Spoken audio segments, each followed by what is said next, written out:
ஆன்மீக நண்பர்கள் அனைவருக்கும் வணக்கம். ஓம் ஸ்ரீ மகா பெரியவா திருவடிகள் சரணம். நாம் இன்னைக்கு இந்த வீடியோவில் என்ன பார்க்க போகிறோம் அப்படின்னா, பணத்திற்கே ஆசை வந்து உங்களிடம் பணம் சேர வேண்டுமா? இந்த 3 விஷயங்களை மட்டும் செஞ்சால் போதும். அது என்னன்னு தெரிஞ்சுக்கிறதுக்கு முன்னாடி இது வரைக்கும் நம்ம சேனலை சப்ஸ்கிரைப் பண்ணாதவங்க சப்ஸ்கிரைப் பண்ணிக்கோங்க. இந்த வீடியோ பிடிச்சிச்சுன்னா ஒரு லைக்கும் கொடுங்க. வாங்க இப்போ நாம் வீடியோக்குள்ளே போகலாம். நம்மளோட 3 தலைமுறைக்கும் தேவையான செல்வங்களும் சொத்துக்களும் எப்படி சேர்ப்பது அப்படின்னு ஆன்மீக குறிப்பு தொகுப்பில் இப்போ நம்ம பார்க்கலாம்.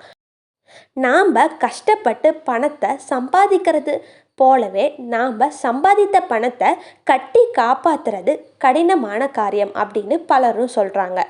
நம் கஷ்டப்பட்ட சம்பாதித்த சொத்தும் சுகங்களும் காப்பாற்றுறதுக்கு நீங்கள் பணத்தை வாங்கும்போதும் கொடுக்கும்போதும் ஒரு சில விஷயங்களை கண்டிப்பாக செய்யணும். நீங்கள் சம்பாதித்த பணம் உங்கள் கையிலேயே தங்கும். அதனால் இந்த 3 விஷயங்களை மட்டும் செஞ்சு பாருங்கள். அது என்னன்னு இப்போ பார்க்கலாம். இதில் முதல் விஷயம் என்னன்னு பார்த்தீங்கன்னா, உங்களோட மனதில் வச்சு கொள்ள வேண்டிய ஒரு முக்கியமான விஷயம். உங்களோட கையில் எப்போ யார் பணம் கொடுத்தாலும் அந்த பணம் எப்படி வந்தாலும் அந்த பணத்தை நீங்கள் உங்கள் கையால் பெற்றுக்கொள்ளும்போது அந்த பணத்தை உங்களோட 2 கண்களில் முதல்ல ஒற்றிக்கணும்.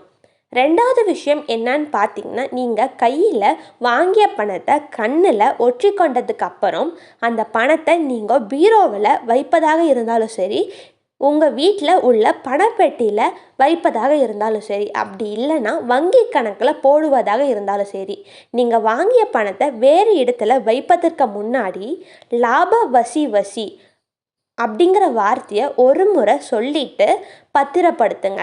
இந்த வார்த்தை நீங்கள் சொல்லும்போது அந்த பணத்தை வசியப்பட்டு நம்மிடம் நிலையாக இருக்கும். 3வது விஷயம் என்னன்னு பார்த்தீங்கன்னா, லாபம் வசி வசி அப்படிங்கிற வார்த்தையை சொல்லிவிட்டு பணத்தை உங்களோட பீரோ, பணப்பெட்டி, கல்லாப்பெட்டி போன்ற இடத்துல வைப்பதற்கு முன்னாடி அந்த இடத்தை நல்லா வாசனை தரும் விதமாக இருக்கிறது ரொம்பவே அவசியம். நீங்கள் பெரும்பாலும் பணத்தை வைத்திருக்க இடத்தை மூடியே வச்சிருப்பீங்க. அந்த இடத்துல கெட்ட வாசனை வர தொடங்கும்.